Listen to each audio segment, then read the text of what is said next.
গ্রামে এক দম্পতি বাস করত। স্বামীর নাম ছিল রহিম আর স্ত্রীর নাম ফাতেমা। রহিম ছিল শান্ত ধৈর্যশীল মানুষ, কিন্তু ফাতেমা ছিল একটু তেজি স্বভাবের। ছোটখাটো ব্যাপারেও তিনি স্বামীকে বকা করতেন। সকালে উঠে চা ঠান্ডা হয়ে গেছে বলে বকা, দুপুরে খাবারে নুন বেশি হয়েছে বলে বকা, সন্ধ্যায় বাড়ি ফিরতে একটু দেরি হলে আবার বকা। রহিম চুপচাপ সহ্য করতেন, কিন্তু মনে মনে খুব কষ্ট পেতেন। দিন যায় মাস যায়, এভাবে আর সহ্য করতে পারছিলেন না রহিম। একদিন তিনি গ্রামের বিখ্যাত এক আলেমের কাছে গেলেন।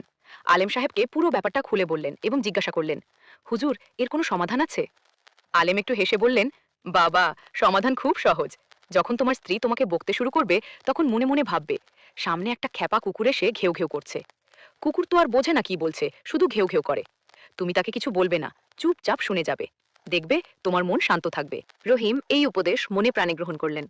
বাড়ি ফিরে পরদিন থেকেই এটা প্রয়োগ করতে লাগলেন। ফাতেমা যখনই বকাবকি শুরু করতেন, রহিম মনে মনে ভাবতেন, আরে, খেপা কুকুর ঘেউ ঘেউ করছে। আর ভাবতে ভাবতে তার ঠোঁটের কোণে মুচকি মুচকি হাসি ফুটে উঠত। একদিন ফাতেমা আবার জোরে জোরে বকছেন। রহিম চুপচাপ বসে আছেন, মুখে হালকা হাসি। ফাতেমা থেমে গিয়ে অবাক হয়ে জিজ্ঞাসা করলেন, এই, কি হাসছো? আমি তোমাকে এত কথা শোনাচ্ছি, তুমি কিছু বলছো না, উল্টো হাসছো কেন?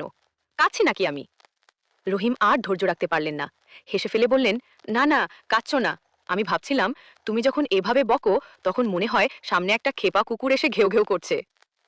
ফাতেমা প্রথমে রেগে গেলেন, কিন্তু পরক্ষণ এই ব্যাপারটা বুঝে নিজেও হো হো করে হেসে ফেললেন।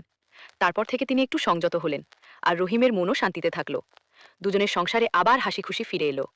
কখনো কখনো রাগের মুখে চুপ থাকা আর একটু হাস্যরস দিয়ে পরিস্থিতি সামলানোই সবচেয়ে বুদ্ধিমানের কাজ।